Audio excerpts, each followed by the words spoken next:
Hello, church history friends. My name's Barb Walden, and it's a joy to welcome you this evening as we gather around to hear Bunda Chibwe's story. I hope you're as excited as we are. But before we dive into tonight's program, I want to tell you about the latest church history happenings here at the Historic Sites Foundation. Peter Smith and I are taking to the road once again this fall to journey the Restoration Trail, and you are all invited to join us. This year's tour is called Drawn from the Nations of the World, and it will focus on the diverse people and contributions made throughout Community of Christ history, all the while visiting some pretty fantastic historic places. If you want to learn more about this tour, Kristen is dropping a link into the chat, and I can encourage you to check out the tour webpage on the Foundation's website, where you can not only read more about the October tour, you can also download the reservation form to save your seat on the bus. This 10-day tour, or 10-day journey, will take place October 6th through the 15th. It starts in Independence, Missouri, and it finishes in beautiful Kirtland, Ohio. Also, a friendly reminder that there is a new internship opportunity available in the Alma Blair internship program. So one lucky intern will have the opportunity to explore the Graceland archival collection at the Frederick M. Smith Library that's located on the Graceland University Lamoni campus. This is a hands-on experience, hands-on history experience. Kristen is dropping the link in the chat where you can learn more about the summer position and to apply. And lastly, none of these online programs and internships would even be possible without your generous support. Thank you, friends, for your donations and for your monthly gifts. For anyone who would like to give this evening, you can see there are 3 easy ways to support the Historic Sites Foundation through online giving and gifts through the mail. Kristen will drop the online link in the chat for those wishing to make a donation tonight. We know there are a lot of outstanding organizations out there relying on your support, and we thank you for thinking of us among all of those options and opportunities. Now, 2 people who I think need no introduction tonight are our co-hosts, Wendy Eaton and Kristen Mackay. Wendy is our administrative assistant for the Community of Christ Historic Sites Foundation and co-host of the popular series Papa Joe at the Project Zion podcast. Welcome, Wendy. Kristen is one of our newest board members at the Community of Christ Historic Sites Foundation, of which we are thrilled. She is also the former site director at the Joseph Smith Historic Site in Nauvoo and past president of the John Whitmer Historical Association. So welcome, Kristen. And speaking of great programs, our guest speaker this evening is Apostle Bunda Chibwe. Bunda C. Chibwe is a minister nurtured on the soil of his African homeland, and he brings a testimony to the various councils he has served. He also brings the perspective of his culture, his experience, and the dedicated ministry of countless people who have shared Christ's mission amidst hardship and sacrifice. He is excited to advocate for and is passionate to share the richness of the African diverse traditions so that God's human family can be embraced more fully in all areas of the church. Bunda currently serves as a member of the Council of 12 Apostles. He previously served as president of the 6th Quorum of 70, Africa Region Associate Administrator, and president of the Zambia National Church. He was also an elementary school headmaster in the Zaire National Education System. Bunda was also the first pastor of the Consompe congregation. Was that right? All right. Bunda received a Master of Arts in Religion from Park University at Parkville, Missouri. He is fluent in several African languages. Bunda is married to Jenny Kamwimba, and they have 5 grown children: Cecilia, Andrew, Manasseh, Mardoche, and Debbie, and 4 grandchildren: Chidma or Chichi, Ethan, Zuriel, and Naraya. Wonderful. Well, welcome, Bunda. We are so delighted that you're here to share with us this evening. I know you don't feel comfortable talking about yourself or being in the spotlight. So I'm especially grateful that you agreed to share with us tonight. Thank you so much for stepping outside your comfort zone to share your journey with us. I'll hand the microphone and the spotlight over to you now, and share, please, as long as you like. Wow. This is the first time I've heard someone telling me that you can share as long as you want. You are making a mistake. You may be here for 5 days, you know. Yeah, to be serious, I'm very honored and humbled to be with you today and share part of my story, the story of the African people, the story of the people who lived in abject poverty, the story of those who can fall but will never be able to cry, the story that defines who we are called to be as community of Christ. That's the story I want to share with you. It's just a small part of the bigger story that community of Christ has. And I'm very, very much appreciative to give me that opportunity to do so. As you said, my names are Bunda Chitungu, that's the C, Chitungu Chibwe. The people who will know me very well, like Malcolm Stevenson, David Brock, Greg McDonald, Sherry Kirkpatrick, Jack Kirkpatrick, the newcomers, who live in Colorado. Those people, my good friend, Robin Linkart, those people will call me Chichi. The Chichi comes from Chitungu, that's the first Chichi, Chi, and then Chibwe, that's the second Chi. And then I make it together to make Chichi. Because in our family, we had many, many Bunda, many, many Chibwe, many, many Chitungu. And to make a difference, calling me Chichi has been the way has been addressed by the people who really know me very, very well. I grew up from I was born in Lubunda, as you said in my brief bio. That's where I was born.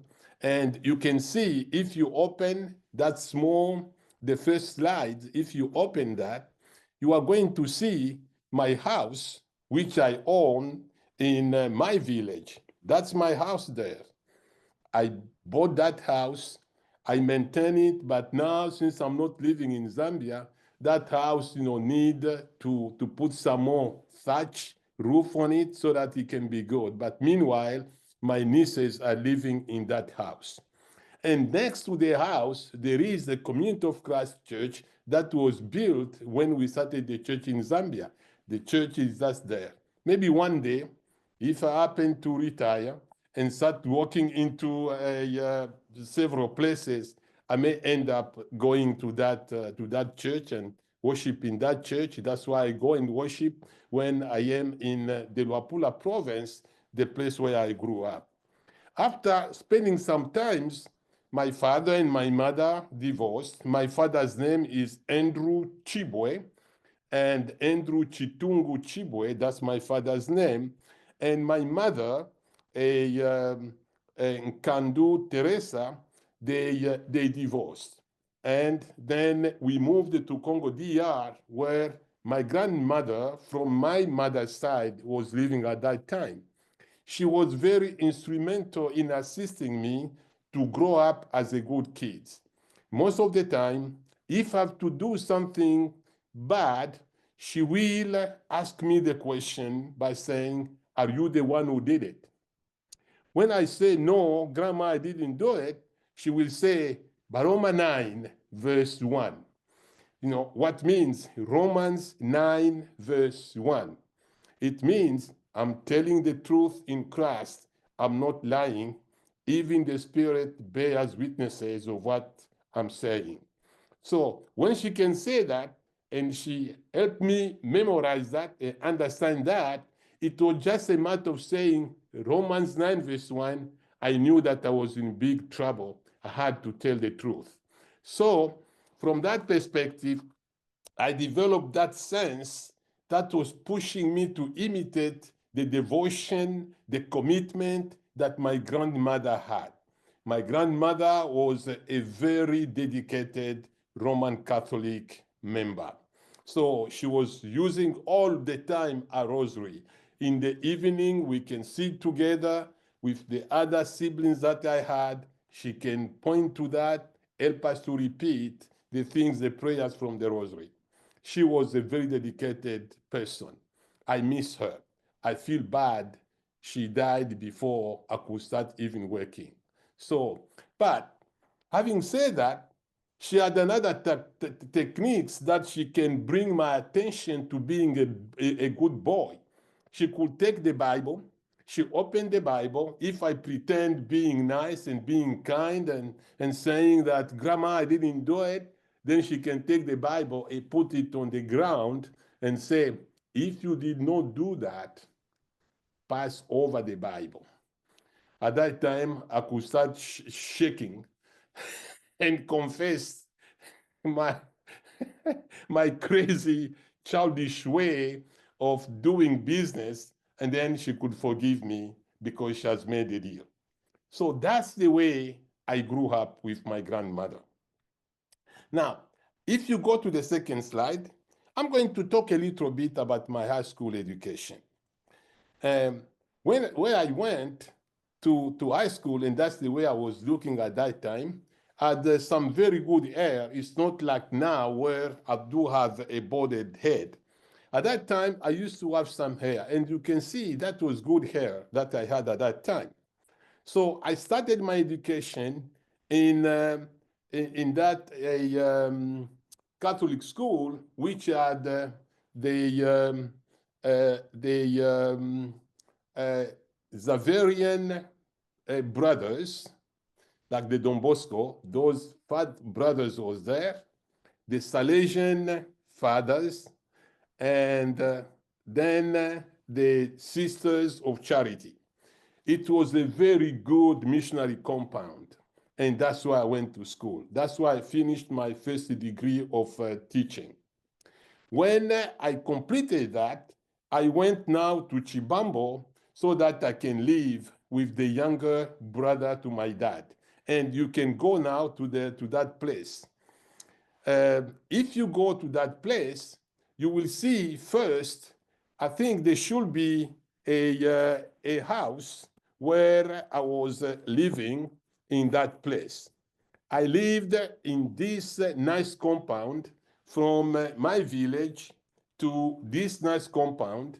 So there they had the CMML missionaries. CMML means Christian Mission in Many Lands. Those were the people who were responsible of this place you see here. They had a very big missionary school, and at the same time, they had a secondary school, a teacher's school. But that school was very limited to the Form 2 at that time. So people could get their degrees when they do 2 years of secondary school education. They will train them to be the teachers. The first legal representative of the church was James Anton.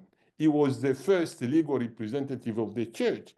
And the assistant or the vice legal representative of the church was a grandfather Ngwashi Aaron. They started working together. Aaron was very much committed for the education, but those missionaries will tell him that if you educate someone, that person will rebel against you. In other words, what they were saying is you educate a person, you educate a black guy, you are preparing your casket, you are preparing your coffin. Sooner or later, that person will rebel against you.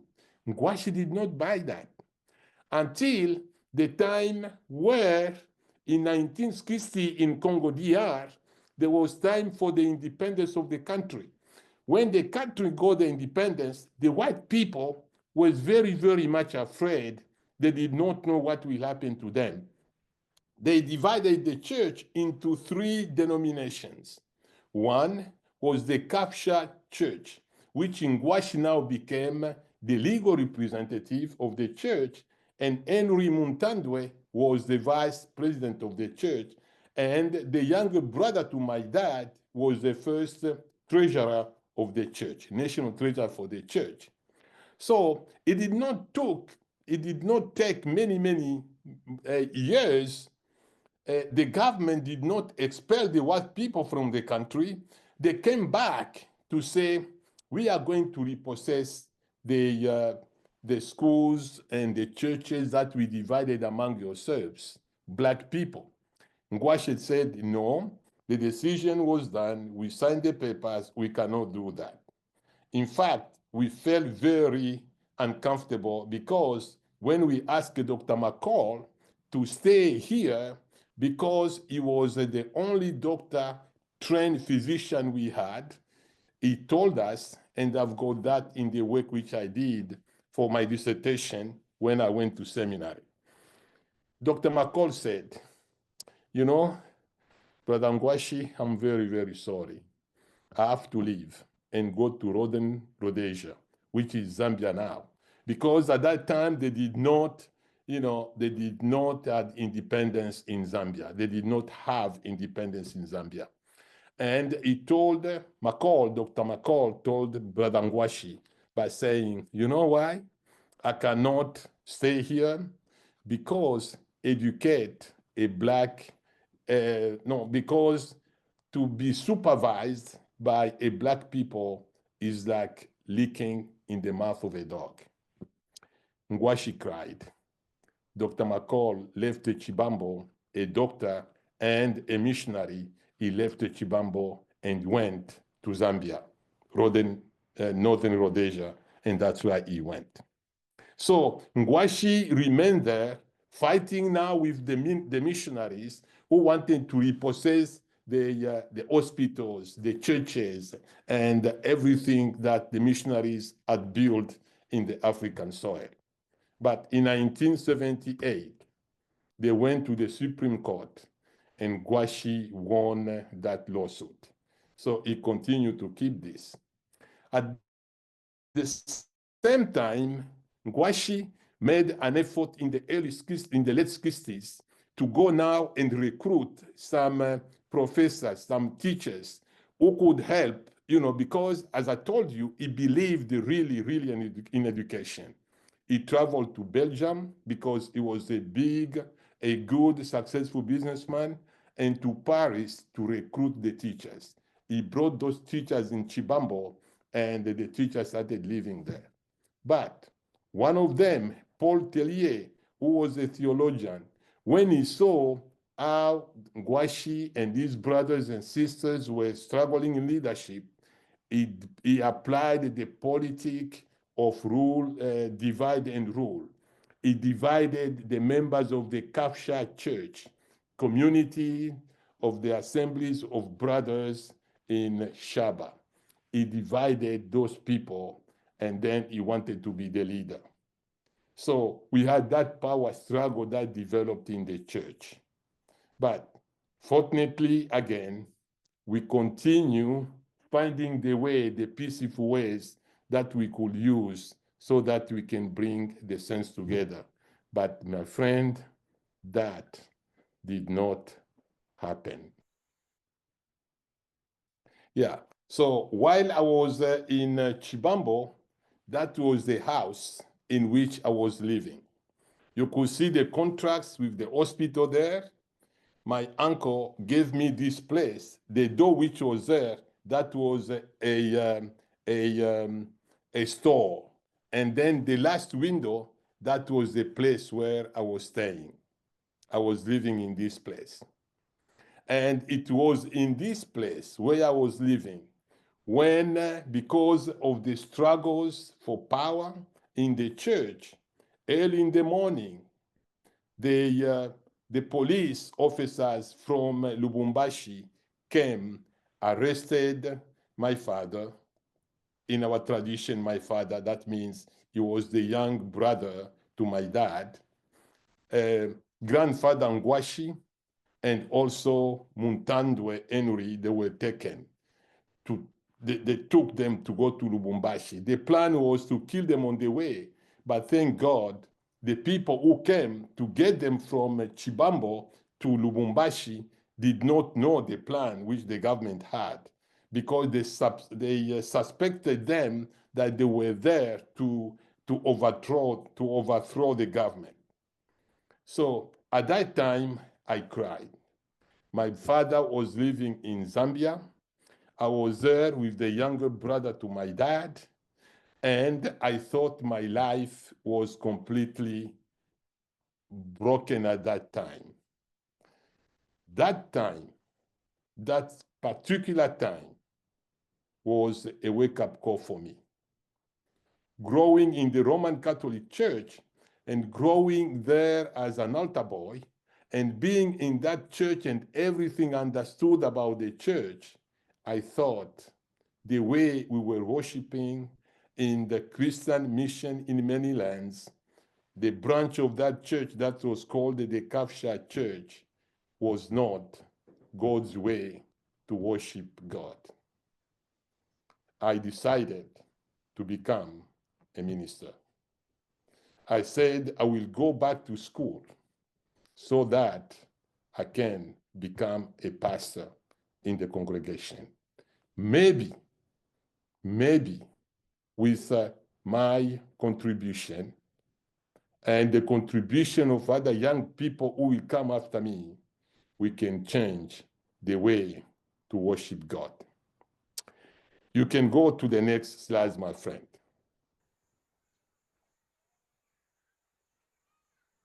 You can move to the next slide. Yeah.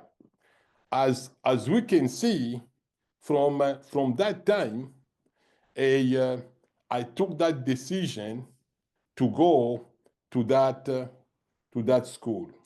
I left the Chibambo with all its glories so that I can go to the theological seminary. And that's where I went. I talked to grandfather Ngwashi to tell him that when they came out of the prison, I went and I told him that I wanted to go to the theological seminary because I felt very, very passionate to do that. And I was accepted in seminary, to cut a long story short. You can go to the next one. So when I arrived in seminary, the first year I was there, the second year, this beautiful young lady came and joined the seminar. She was supposed to be a minister in the United Methodist Church. She came and she joined the seminary, and she fell in love with this, at that time, very handsome guy. She fell in love. And at that time, when I was in the third year at the university, she was in the second year at the Methodist, United Methodist Church. It was known by the staff and the other students that we started dating each other. On March the 3rd, we were called there by the school to say, you have to make a decision. The first choice is either you, Bunda, you decide to become a minister in the United Methodist Church. Our church is going to pay all the money Community of Christ had paid for your education up to this time. I said, no, I cannot do that. Because we had plans that we were discussing with Jenny that, if she decides to come and be members of our church, the church can pay for her, and then she can just become a minister in our church. And they ask her, if you say no to go with that boy, what we are going to do is keep you in this school so that you continue with your education and finish. We will send you in one of the good congregations so that you can become a minister like your grandfathers, your fathers thought about that. Our grandfather was a superintendent in the United Methodist Church. But Jenny said no, and she was prepared to go with the love of her heart. And on 5th March 1981, 1981, Jenny and I were expelled from the seminary. I can tell you it was a blow for me. I didn't know what I could tell the congregation. I didn't know what I could tell the Mission Center Council when I have to go back to them and say they expel me from the school because of because I loved a young lady. It was so difficult. It was so painful. I cried and I regretted the decision that I made. Again, to cut a long African story short, what I did was to go, it's like the prodigal son. I went back to the national representative of the church. And when I arrived there, he said, "Hey, is that holiday?" I said, "No, Grandpa, it's not holiday. I messed up. I disappointed you. I betrayed you. I don't know what you are going to do about me. I have to go back to my teaching job." He said, "Tell me what's happened." And I explained that I and the lady I loved, we have been expelled from seminary. He told me, "What's happened?" I explained the situation. And he said, "It's okay. Two questions I have to ask you though. Do you think you love the girl?" I said, "Grandpa, I do." Then he asked me the question, "Do you think she loves you?" And I said, "Grandpa, I'm certain she does love me." Then he said, "How do you know?" I told him she was given the choice to continue with her education at their seminary. If she could just say, she has nothing to do with me, she could continue with her education. He said, "Where is she now?" I said, "She has gone to her parents in Kalemi, which was Sansville, very, very far from the place where we went for our education." Grandpa said, "I think this is a lesson for you. When you become a pastor, you will listen to the people who may be in the same situation like you. And you can welcome them the same way we have welcomed you. And we are going to make everything possible so that Jenny and you could go back to school and finish your education." And that was the first celebration which I had in my life. Then I got married to Jenny. We had so many problems and so many difficulties. Jenny falling sick at that time, and we managed that. We went to the school. They could not take us to the Methodist, and we went to another school. You can see in these pictures my granddaughter Chidima, and you can Chichi, the way they call that. Zuriel is there, Andrew, our second born child. Here is Mardoche or Mordecai's wife with the two kids there. And if you continue on the next one, you are going to see Chichi being baptized by me. When I was to Zambia, I baptized Chichi, and we confirmed Chichi with Jenny. And you can see the other kids that we have there. Manasseh, who is the third daughter, and then there are Debbie, who is the fifth daughter. They all live, the two are American citizens, and they live in Carson City, Nevada. You can see us there. We went there for a family reunion. after 18 years of not being together. It's just a week ago, I returned from Zambia and we celebrated that time together. So you can go to the next one, my friend. So when I was there from Chibambo, as I told you, I applied now for seminary and I was accepted in seminary.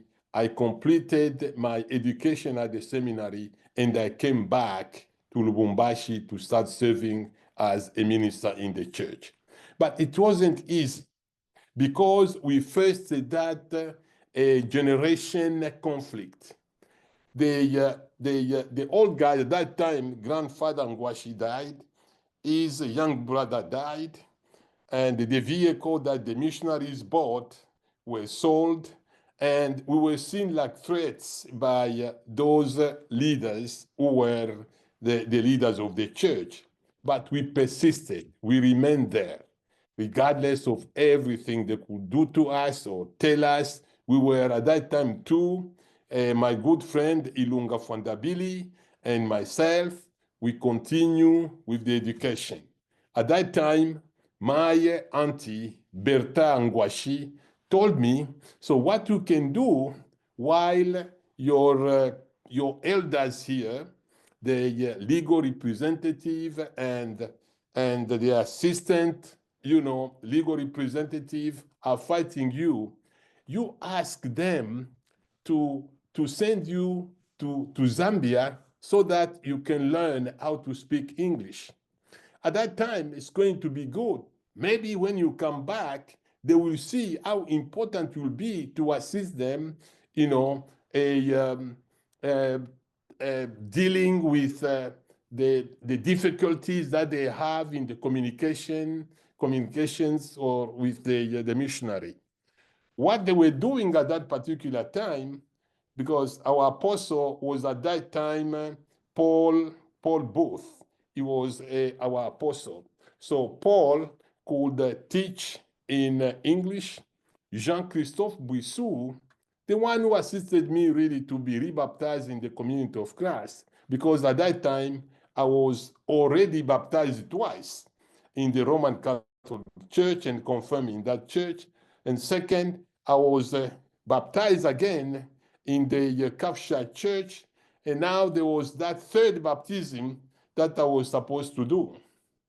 So, but to cut again a long story short, I talked to Jean-Christophe Buissou and say, Jean, can you talk to Paul Booth that we are really interested in going to learn how to speak English? In that way, when you guys will come here to teach, what we can do is you can speak in French, we can translate in our local languages, or missionaries like Bishop Chung Ming can speak in English, like Paul Booth can speak in English, and we can translate into our African languages. That would be very, very easy for us to do. Jean understood that and took it very seriously. He said, I'm going to talk to Paul. I think that's a good idea. And that's what happened. We were sent to Zambia, Jenny, myself, Fwandabili, with his wife, Dorcas. We went to Zambia to learn how to speak English. We were there for 6 months, and this is the English I'm talking to you.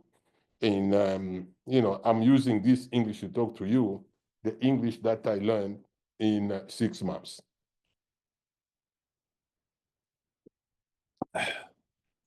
You can go to the next slide, my friend. And then from there, as I said, it was a time for me to officially now make a decision to join the community of Christ. At that time, what attracted me to the community of Christ? There are 5 things that attracted me to the community of Christ at that particular time. We were not talking about the enduring principles the way we have them, the 9 of them. We were not doing that at that time. We talked about the core values of the church in Africa. That's what we are talking about. The first one was the centrality of God and Christ. That was the first core values of the church, the community of Christ. The second one was the worth of all people. And the third one was the loving communities. And then the caring fellowship. And then we had this peace and justice, kind of core values for the church. I was very much attracted by the centrality of God and Christ. It was very significant for me to see that a church that was focusing on God and Christ. My seminary education assisted me to appreciate what they meant by the centrality of God and Christ. Number two, the worth of all persons. That was very significant because I lived in a country, I lived in a place where we suffered colonialism from our colonial masters, and understood when the missionaries could come at our house there with at my grandfather's home, starting by Bill Higdon, they can go to the kitchen and bring food at the table. When we finish eating, they can take those plates and take them to the kitchen there. I see the people like my good friend, David Brock, I can be there with Jenny. He can do things there. That was so significant, to affirm us as brothers and sisters when we travel together, like from Lubumbashi to Kolwezi. I can talk to David Brock. I can talk to Jack and Patrick. We were like family members there. At one point, I was asking myself, is this Muzungu? Muzungu means this white guy. Is he pretending? Because we had white people who were telling us that God, you have to bring tails to these monkeys so that they can become animals that they were before. But now the contrast with Wazungus who see you as a brother, who see you as a friend, who see you as a human being was so significant to me. And when I made that decision to be a minister in the church, I did that with all my heart, all my soul, all my spirit, and all my body, because I was sure to be in a very, very good church.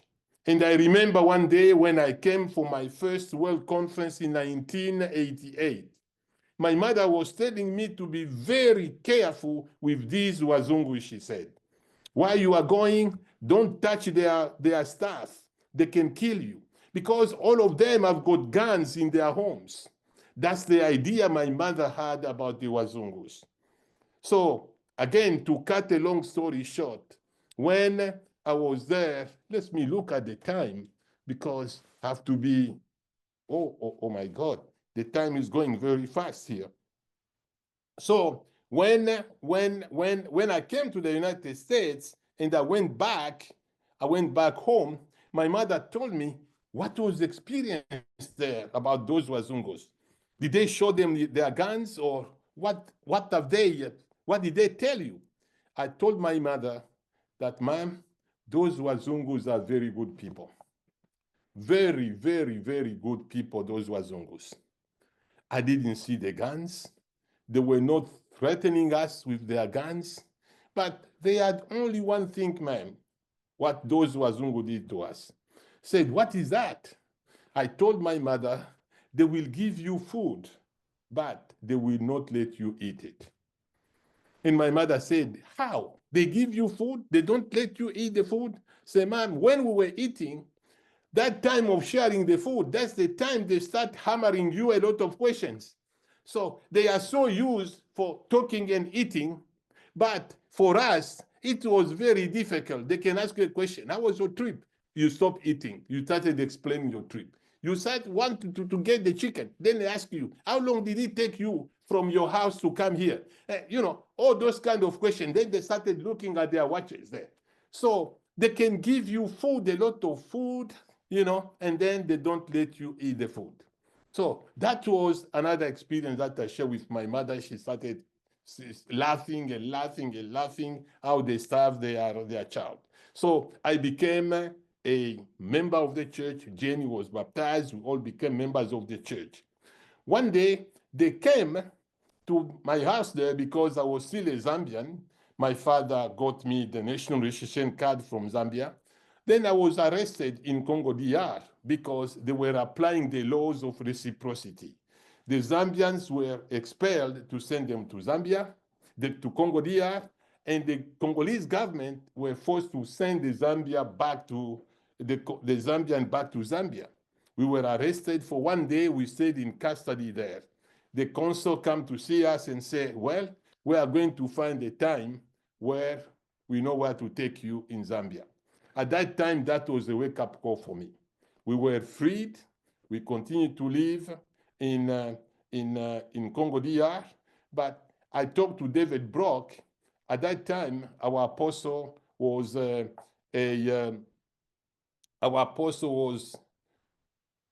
Jack Kirkpatrick. Was our apostle at that time. Because when I joined the church, we had Bill Higdon, Paul Booth, Joe Serig, Jack Kirkpatrick. He was the apostle at that time. Then, of course, Jack was replaced by Steve Vizzi, and then it was my turn to be a member of the Council of 12 Apostles. So I talked to Dave Brock and said, you know, I really want to go back to Zambia because I'm Zambian, so that we can start the church in Zambia. David Brock talked to Jack Kirkpatrick, and they agreed for me and my good brother, Grandpa Jackson Kapata Mwelwa, for the two of us to go to Zambia and start the church there. And then my friend Ilunga Fwandabili and Papa Henry Muntandwe Kisala, they stayed with Fwandabili in Congo DR. When we went there, David Brock, Gamaliel Ugor, who was the first appointee, African appointee in the church, we start in the Nkana Hotel to draft that constitution so that we can start the church in Zambia. And that's how we started the church in Zambia with David Brock, Gamaliel Ugor, Kapata Mwelwa, and myself. But unfortunately, after just a year, Brother Kapata left the church, Community of Christ, to join the Church of Jesus Christ of Latter-day Saints. So I continue with the other leaders we had to train the people in Zambia and make the church in Zambia grow. You can go to the next slides. I'm going to be very fast now. When we went to that church there, at that particular time, we had a responsibility to grow the church. The question for us was, how can we make the church be the community of Christ? We had so many issues that were bothering us as Africans with all the leaders in the church in Africa. So it was to talk about the identity of the church. Who are we really as community of Christ? There were some booklets that was formed at that time, who are the saints and other church resources that we had. But we wanted to say, who are we as the community of Christ in Africa? So we met in Nairobi, about 30 leaders, Africans, to develop a resource that we believe that will help us in our ministry. How did the church come to Africa? You know, what are the core values of the church in Africa? What do we say in this church about salvation? Why do bad things happen? How to lead the meetings? What do we understand the work of the Holy Spirit is? You know, all those questions were about 10 questions that we brought to the missionaries so that we can discuss them together. And we happen to have a book we called The Pastor's Curriculum. What we did was, these are the questions the African pastors are being asked, and these are the possible answers that we can provide to that kind of questions. Okay, so again, let's go fast.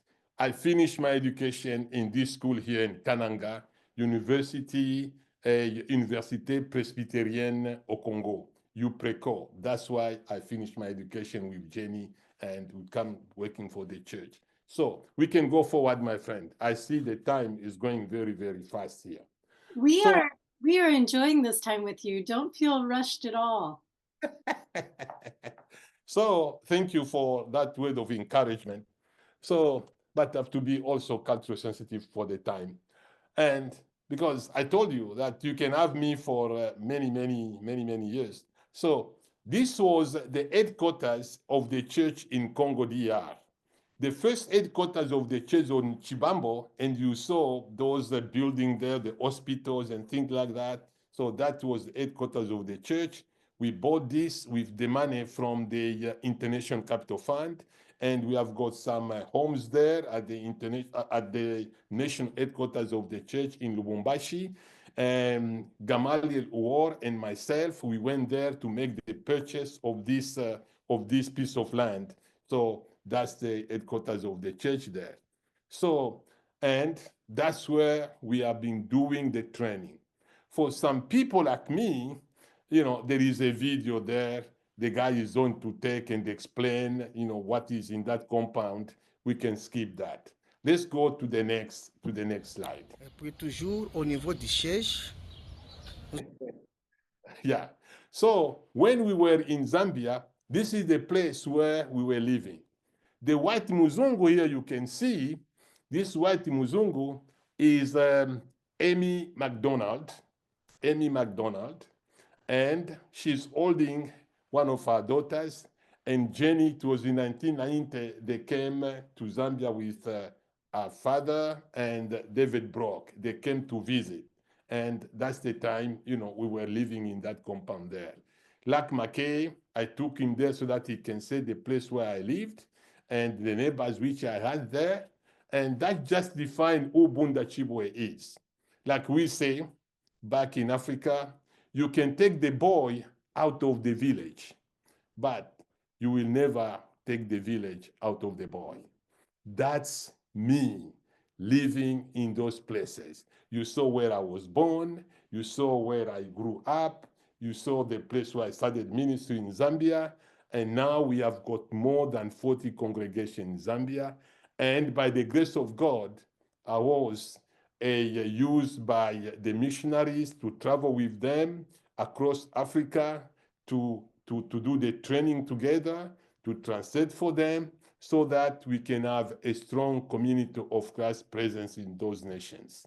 My lesson, which I learned from that experience, is if we have to be community of Christ, we must teach who community of Christ is. We must have the resources that will help us to go deeper in the understanding of what community of Christ is. And that's what we have done. And if we have to be community of Christ, we have to make the teaching of the church in the languages that people can understand. And that's what we pushed for in the Council of 12, serving with the David Brock, the Jackie Patrick, and other ministers of the church to make a decision to hire translators so that the messages of community of Christ can be translated in those local languages so that the people could do that. My experience as a teacher, my experience as a headmaster was convincing me that when we prepare our classes very well, our classes are going to have a success. And the best way to do that is to assist the people to be in those kind of positions so that they can articulate well and contextualize the messages that we are claiming to bring to the people. And when I was called in the Council of 12, with my colleagues, the Greg Primack, the Greg McDonald, the Ron Smith, we sat together and said, let's apply for the International Education Fund, the same fund that were used for me to be trained as a minister, so that we can send other people to seminary. And we did that because that was very, very important. Unfortunately, with the budget cuts, those people were cut again, and those people, we lost them. Because being a pastor, that's what they learn best to do, and they join other churches. But we kept talking with David Brock and say, Bunda, that's David Brock, you have to think about leadership development so that you guys can train other people who will be in the position to take over from you. And we have been doing that because as I'm talking to you, we have indigenous leadership. That's what we have. The pastors are Africans. The mission center president are Africans, mission center financial officers, Africans. We have got bishop in the African church. We have evangelists in the African church, 70s in African church, president of 70 in the African church, but we have not done it yet. We want to go even deeper. We have developed resources to help the African pastors, like 3 books that we prepared for Sunday school, so that we can teach who we are as community of Christ. We have developed the resources like how to do evangelism in community of Christ, worship in community of Christ. We invited Peter Judd to come to Johannesburg and be with us and develop a resource about worship. We invited Steve Jones to come to Joburg and sit with us, Africans, to develop the book that we can use when we talk about stewardship in community of Christ. We develop resources with Larry Tyree, how we can do the youth ministry in community of Christ, how we can do the books about the ministry of women in community of Christ, the men's ministry in community of Christ. So as we continue, the plan we have is to do more development of some books so that we can really understand the context in which we are living. For me, that's the greatest things we can do. Serving in the church in the Council of 12 had taken me into different places. First, in the African context there, we understood that what we can do now is to start pushing the church in new countries. But how can we do that? If I remember the history of our church, the way we started the church in Nigeria, that independent pastor who went into the library and saw the book, The Church of Jesus Christ, where is it? And how can I find it? He wrote to the international headquarters, and then they went there in Nigeria to respond to that call, and then we started Community of Christ in Nigeria. Go back edit.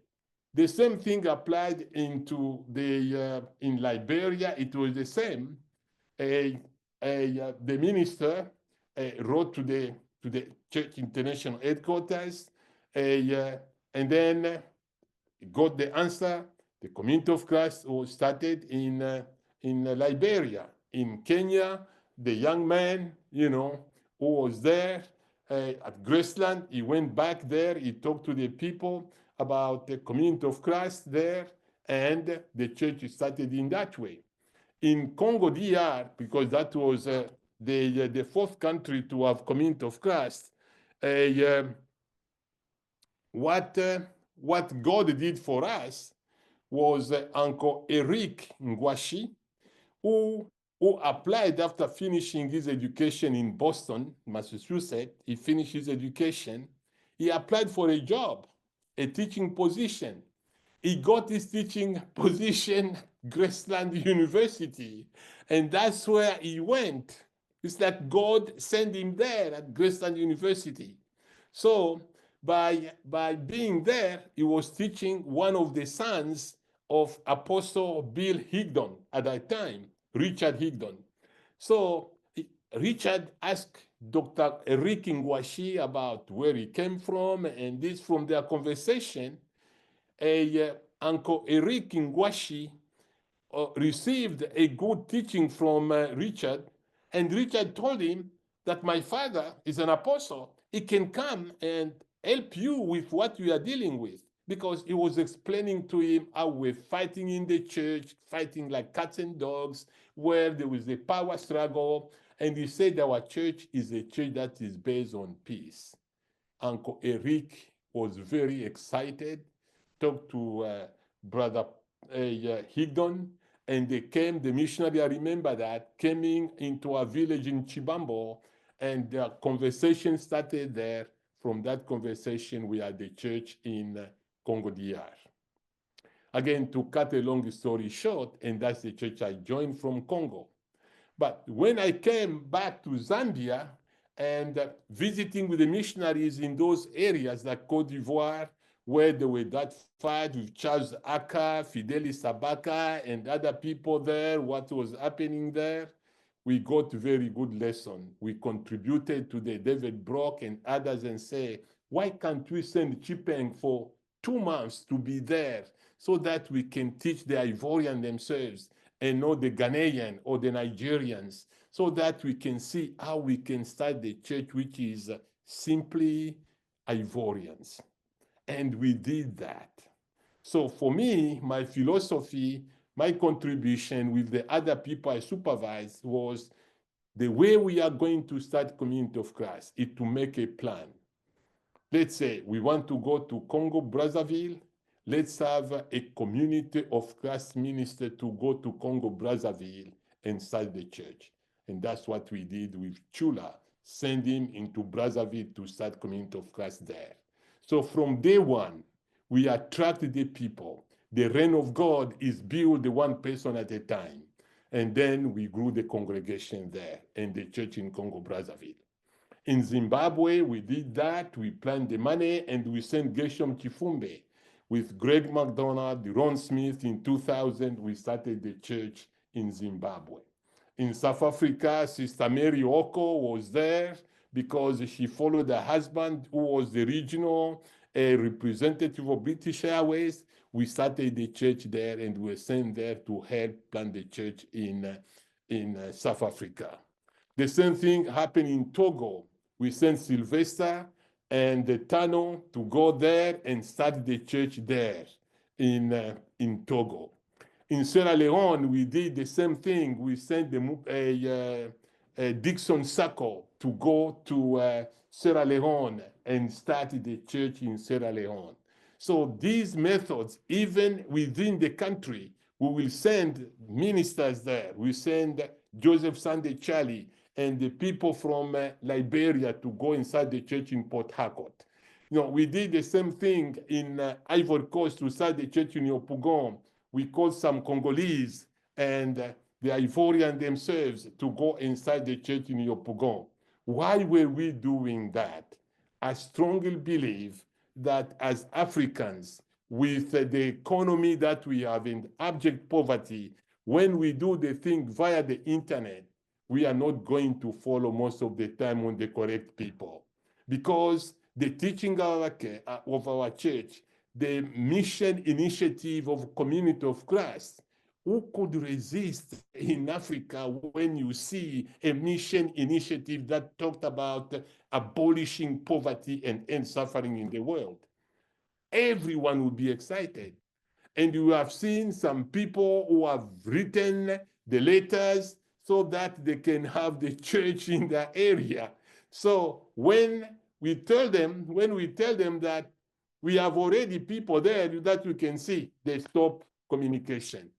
Or sometimes they can talk to our brothers and sisters in the Western world, and because Community of Christ members are so passionate, they are so compassionate, they are so loving, they are so caring, they want to send the money to make a difference in the life of the people. But the people take advantage of that. And when we send the people to go and visit them, we don't find them. And what they can talk about the orphanage and other stuff don't even exist. So our strategies in Africa is for us to go and start the church ourselves, We plan, and then we go there and we start the church with all the resources that we have that talks and speak volume about community of Christ, our identity, our enduring principles, our message, and our basic beliefs. We go there, our theology, our understanding of scripture. When we go there, we teach the people that. And in that sense, when we do the baptism, it does help us to say, these people are really community of Christ ministers. With that understanding, the church in Africa is growing very well. Okay, so let's go to the next slide.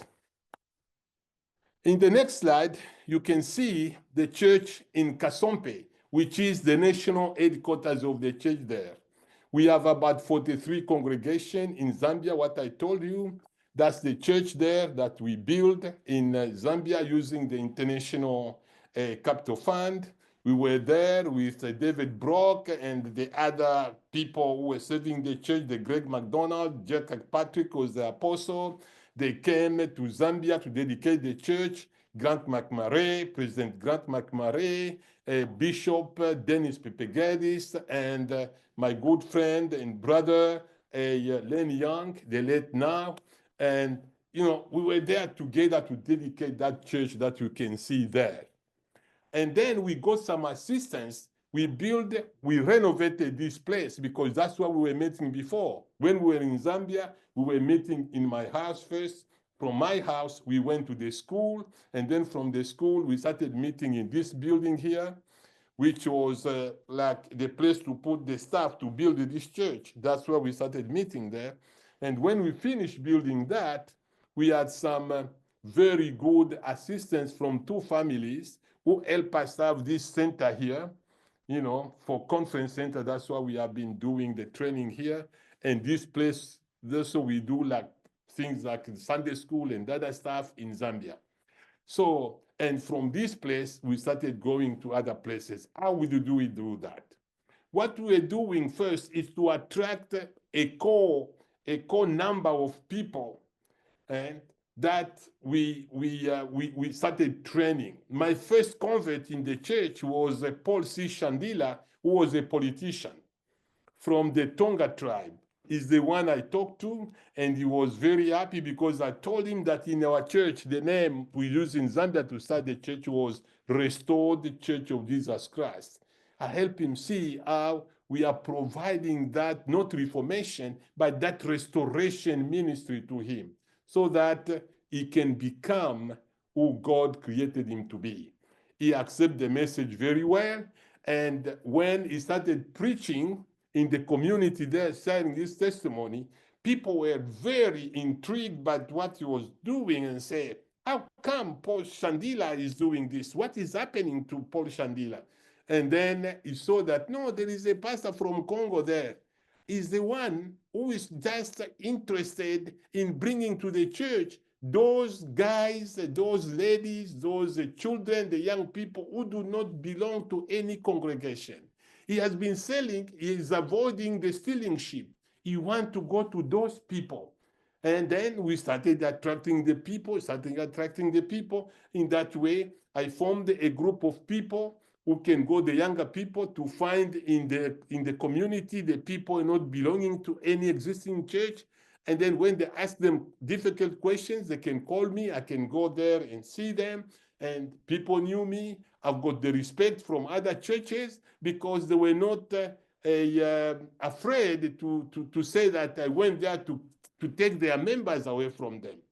And because of that, the members, when we go visit a house, they will say, hey, come and talk to us too. Say, no, you are okay. You are already committed to your church. And if you don't like it, we want to come also to the church so that we can listen to your message. Then we can go there, we talk to them, we encourage them. The following Sunday, we will see those people coming to our church. So that's the way we did it. And the money that we got from these two families has helped us to have a good conference center. That's the one we are using in Zambia now when we do the training there. Okay, the next one. And you can see the younger people, we are inviting them to do the training. They come there, we do the training with them, and there we are lucky. The church in Africa has got more younger people, as you can see here. They came from Kenya, from Congo DR, from all different places there to come and follow the training. Because the strength of the church and the growth of the church that is going to be community of Christ, is training, training, training, training. Let's go to the next one, my friend. The next one, as you can see there, in Congo DR, we were ready to do the remote site in Congo DR, but we were cheated by the magic of technology. The company where we were could not provide us the assistance, so the internet connection, so that we can do the training there. So we have 4 blocks there, as you can see them, and this house here is the office that we are using for this school. We are using these premises here as a training center. Yeah, so that's what we are doing in Congo DR. We are going to move the church from the national headquarters that I show you there, which was the second national headquarters. The first one, if you remember correctly, was Chibambo. We moved the national headquarters of the Congo Church from Chibambo to Lubumbashi. And we bought, as I said, the place which I show you there. And then from there now, our plan is to relocate that place so that we can move in this complex. And with some good assistance and some miracle that can happen, we are going to be in a position to build also a congregation there in that area. We have had visit from the government. They came to praise our church. We have got a good reputation there, that we are a church that is concerned about the wealth, the worth of the people in that community, because there are so many young people that could not have a good education. The building that we have and the quality of teachers we have is giving us that possibility to have a very good presence in the local community there.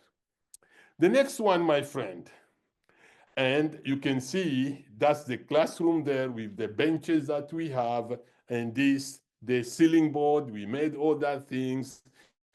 We can go to the next place. Training, training, training. And this is the school that I'm talking to you about. That's what it is. We bought some benches. We are going to put them there in these other blocks that we have not finished yet. And you can see the pile of mattresses there. These mattresses is what we use when we have the training, so that we can have the food there, we can sleep there, and you can provide the training. In fact, this is much better than my house, which I have in Lubunda. This is much better than my house where I was staying in Chibambo. And this is really first class for us in the community where I lived, in the community where we are. But we are going to make slowly and slowly, we will make some very positive contribution. You see the pots there, you see the containers where we can put the water and do the training there. The growth of the church is what? Training, training, training, training. And provide resources in the languages that the people can use. That has been our contribution. That has been the quality of my leadership as a leader in the community of Christ. And we have done that with that shared leadership, working together, and take that idea of the kings, the chiefs in Africa, where you are there for life. No. We have to make our effort so that other people can serve, other people can live. I have a friend who was teasing me when he sent me a congratulation letter with what I'm called to do in the church. He said to me, "Oh, I thought that you are going to retire." And then he said, "Oh, I forgot that Africans do not retire." And I just started laughing and say, "Friends, what are you talking about? If I retire, where am I going to go? I live in this country here where there is honey and milk. But sometimes things are so difficult depending on the time and circumstances where you live in. My friend, let's go to the next one.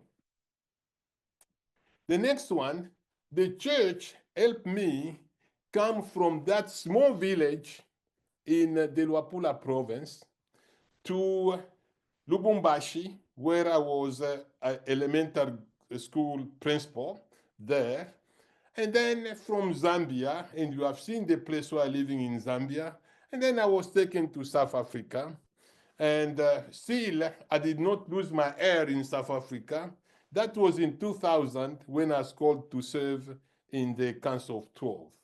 And then from there, let's go, Sister Barbara.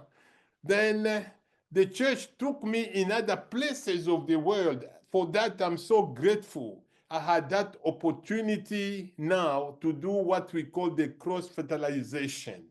I learned to appreciate the other culture. I became a very good minister, a very good servant, someone who was there to learn from other people. Here you can see the mayor in the middle here. That's the mayor of Bora Bora. We became very good friends and he enjoyed the African stories and even promised that one day he can come and visit me in Zambia or in Congo DR, in one of those African countries.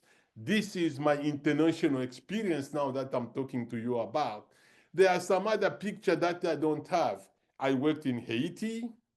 I worked in India. You are going to see some pictures there about India. I worked in Nepal.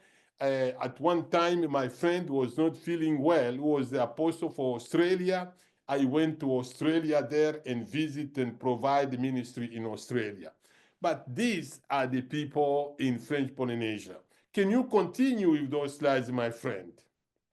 You can see here what we have done with the permission of the people who are leading the choirs, who are developing the church materials. We have got these songs that we are saying that are like two songs come to my mind. The first one is this song here. You are going to hear the song. Let's play this one because I like this song. They are singing in the language.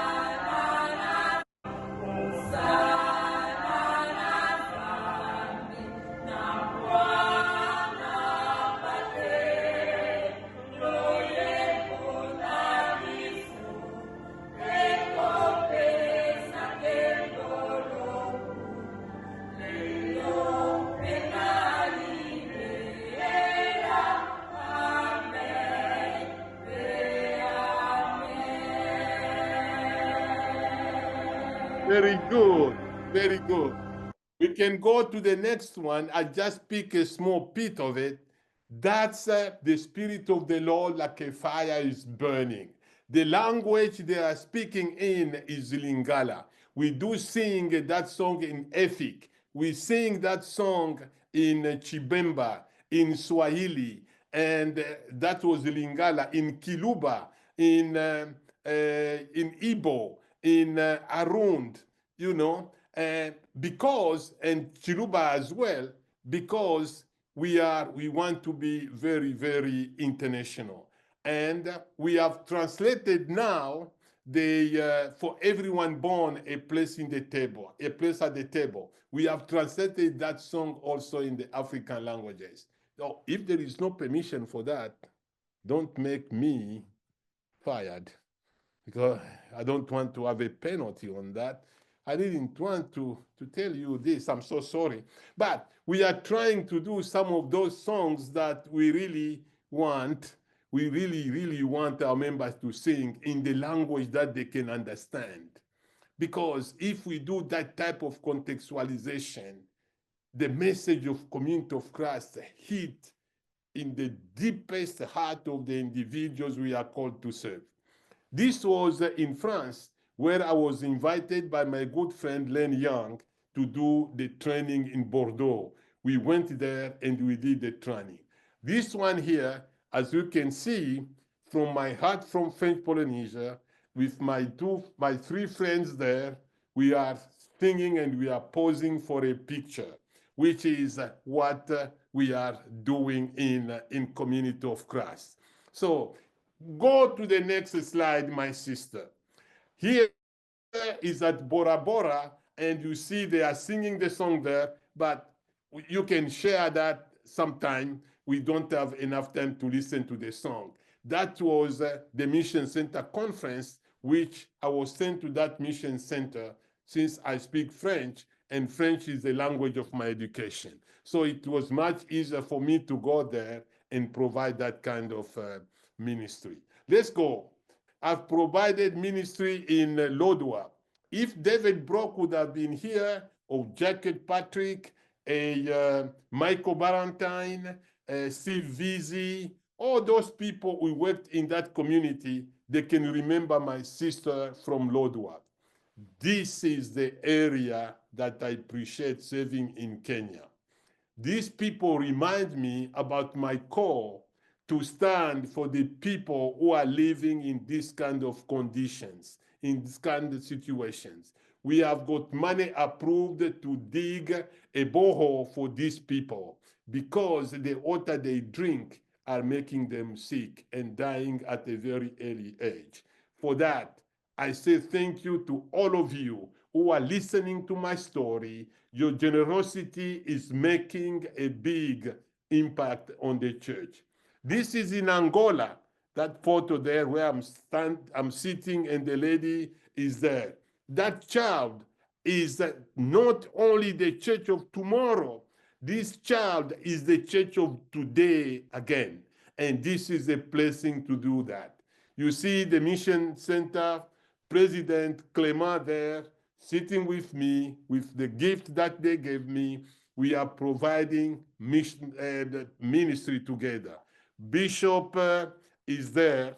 That bishop, my friend Lucia, we are there with the kids. We are providing ministry together. In Community of Christ, we have no problem of ordaining women. For us, women are called the same way that men are called, which may be a difference in other churches, but in Community of Christ, this is the ministry that we have done together with all the leaders in Africa. We work together to celebrate the ordination of women, and we are doing that in the church. My friend, let's go. Let's go to the next one. Here you can see when I am in the field.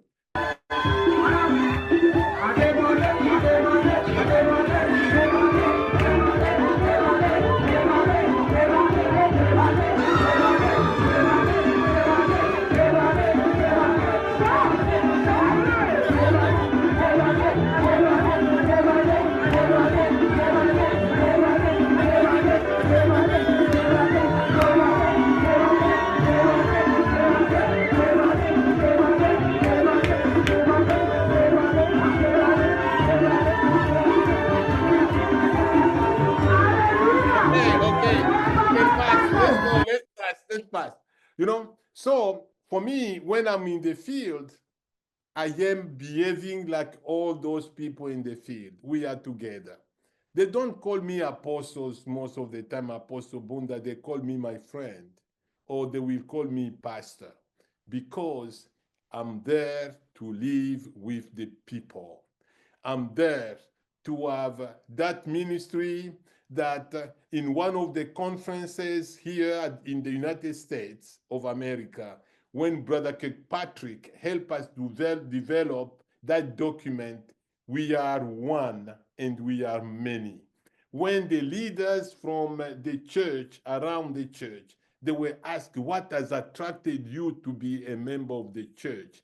They will say, our ministers are humble people.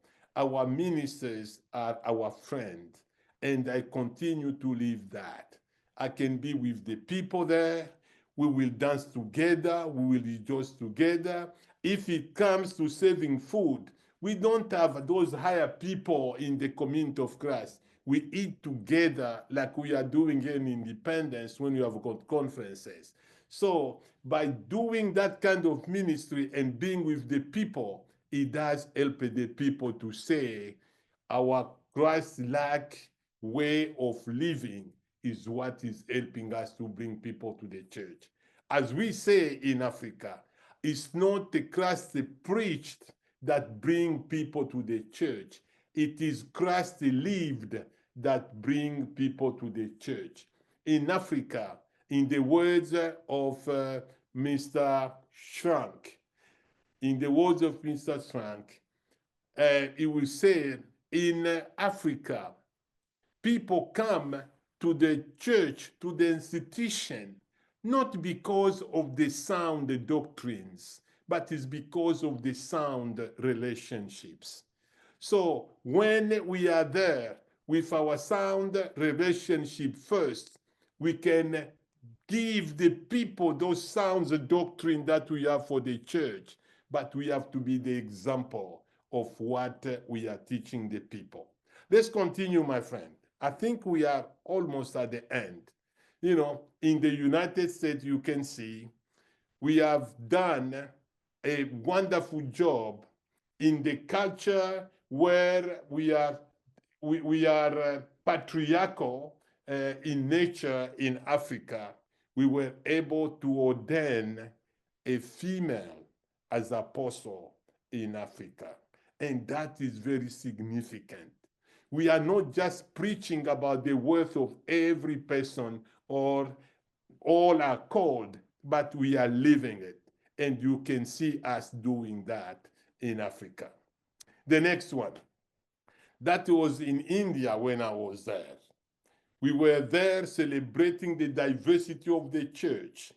And when I was preaching to them, they were so much, impressed. So much in the sense that they saw themselves serving in my role one day because they could see if this African is leading the church as an apostle, it is the heaven should be the limit for us. We have just to continue to be faithful, to be loyal, to live that Christ love, and there is hope for all of us to serve. It's not being successful in the church that matters. It's rather being faithful and being a disciple of living Christ. That's what matters most for us in the journey ahead. We can go ahead, my friend. I think we are almost at the end of that. We were eating the food together, ordaining people there. When I was in India, we started even ordaining women to the office of 70. We ordained 3 women at the office of 70. A brother asked me, who is serving there now, he reported to us in the Council of 12 that 3 ladies are co-mission center president in India.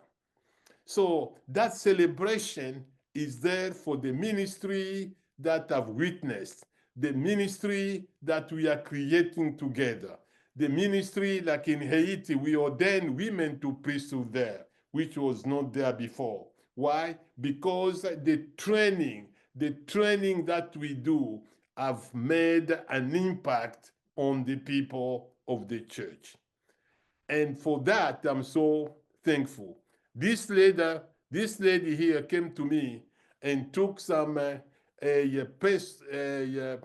do we call the Indian money? She came and put that in my hands and said, I know you are talking to us to be generous so that we can share to our true capacity. I'm giving you this money here. I want you to come back. And she gave me, I think, 20 rupees that she put in my hands and said, take this is my contribution so that you can come back here and provide ministry. So you see, the church is really growing everywhere, and people are making the effort to give to their true capacity if what we do is to live the gospel that we are preaching. The next one, my friend, I think we are almost at the end. Yeah, you see all this is the songs that are singing there, but you are not going to have the benefits of doing that, listening to those songs. What the next one? Yeah. What can I say to you? What next? I've been called to serve in this role. I was humbled to accept the call. We are now moving in this prophetic adventure. The prophetic adventure continues. I'm called to represent people who will probably not have the possibility to experience the ministry of the temple. But with us who have got that opportunity and talking to those brothers and sisters in the world, they can sense it, they can feel it, because they see us as brothers and sisters.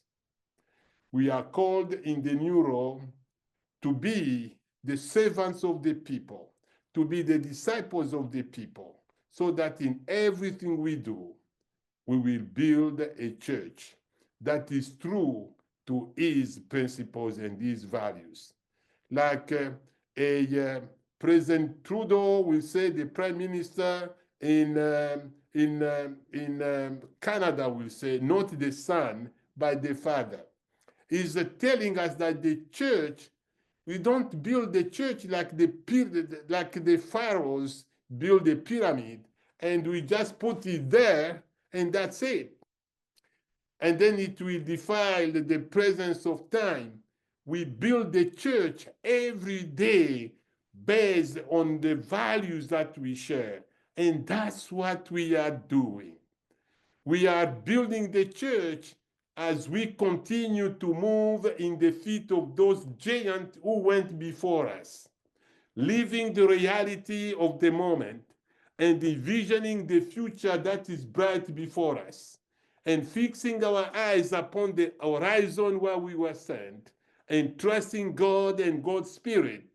I'm sure the adventure looks good, and I'm willing to try.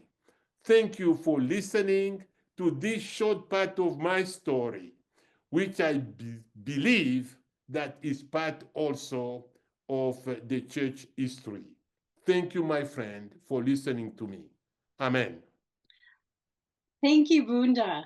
Thank you so much for sharing your story and the story of Community of Christ in Zambia and Nigeria and Kenya and the Democratic Republic of the Congo and so much more. You have given us so much more history than I had ever anticipated for the evening, and I can't thank you enough. You not only talked about the church of the past in your personal journey, but you also relayed the church of the present. And I really appreciate that. It made history relevant, but also gave us all a greater understanding of what's happening in the church today, in those places where you've had an impact. Our evening has flown by, my friend, and I'm sorry that it's time to draw time together. But I do want to close with some words by your friend, David Brock, who shared in the chat this evening. Thank you, Bunda. You are living, you are telling, you are singing a worldwide anthem. Your story, our story, all the way back to your grandmother with that Bible. I think that really captures it. Thank you, David. You are always one who knows how to work those words to capture the sentiment tonight. Thank you, Bunda. You see, with that, what David talked about, it has helped me to read the Bible with scholarship and from my grandmother's experience, and to appreciate the knowledge, the science that come in the Bible and how we can use the Bible with context. Because what I've been facing in the churches in Africa where I've served is to do the best we can so that we can fight the Bible literacy, because that's one point. In the Western world, you are blessed because you have got the books, you have got the technology where we can do that.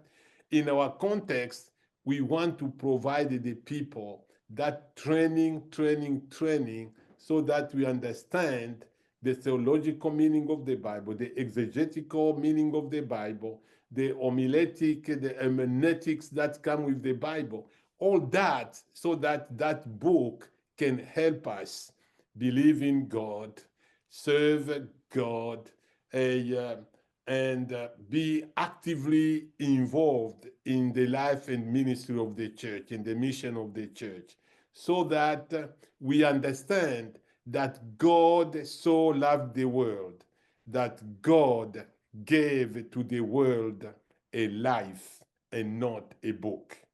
Thank you very much. Thank you. We missed a lot of great music this evening as we hurried through. Would it be all right with you if in the closing I played some of those slides and we heard the music in Bora Bora and other places? Yeah, you are very fine to play all those musics if you want to. Okay. And do you want me to leave?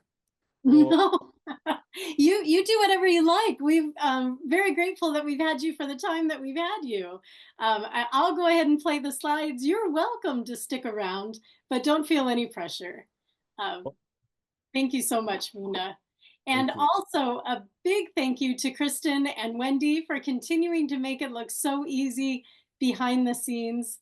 Thank you to our friends who are with us from beginning to end, not only this evening, but through all the lecture series, and for your generous support. We hope you'll join us next week for our lecture.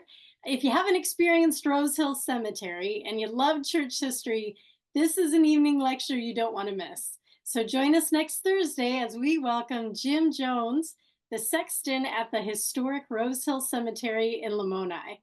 With Jim, we'll explore what it takes to preserve and share stories behind those buried at Rose Hill.